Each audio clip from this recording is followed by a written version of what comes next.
This past Thursday, Judge Amy Berman Jackson was hearing the case of Capital Rioter by the name of Albuquerque Head.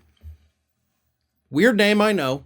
But anyway, Mr. Head argued in front of the court for his sentencing. This, the case had already been, handled. This was the sentencing hearing. So Mr. Head goes into court and he says, listen, I know you found me guilty for assaulting former Capitol Police Officer Michael Fanon, who I'm sure everybody remembers from the first January 6th hearing. Fanon was one of the Capitol officers who came in and spoke to the committee. He has received numerous death threats for being a Capitol officer. All kinds of horrendous things have happened to this man. And of course, he was beaten mercilessly during the Capitol riot. And Mr. Head said, hey, listen, I didn't assault him.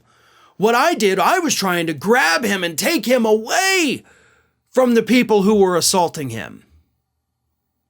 He was just trying to protect the cop.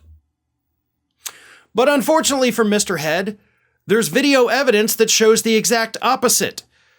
Albuquerque Head was not dragging Mr. Fanon, Officer Fanon, from the violence. He dragged him into it and audibly yelled, I got one, on the videotape that was shown at trial when he dragged Officer Fanon to go get beaten by those Trump supporters. So obviously, Judge Jackson did not have any mercy for him, and before sentencing him to a 90-month sentence, which is 7.5 years, she had this to say. He was your prey. He was your trophy.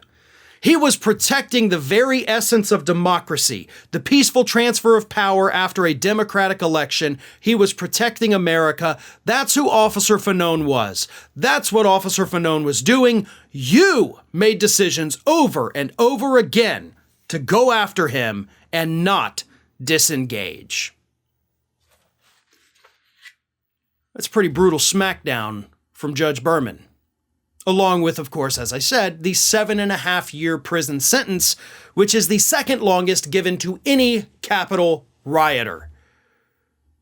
And I hope that man, Albuquerque Head, spends every second of every day for the next 7.5 years thinking and suffering for what he did.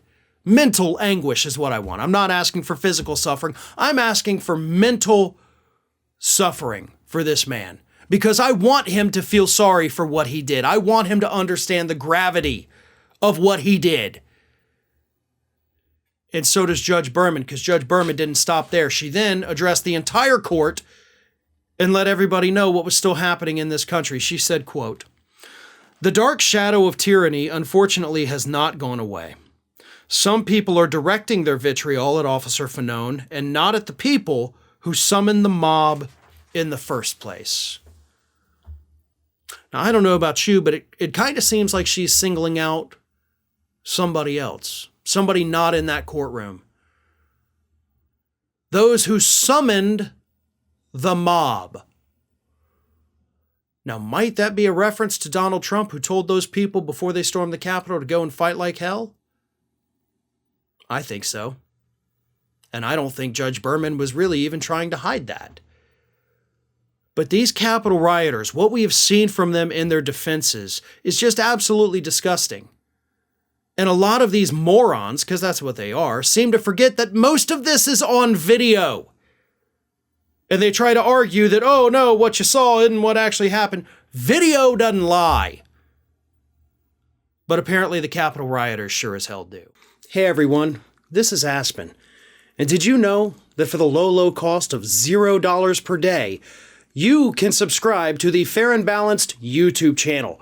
We also encourage you to like, comment, and share. But again, click that subscribe button and help Aspen not be so grumpy.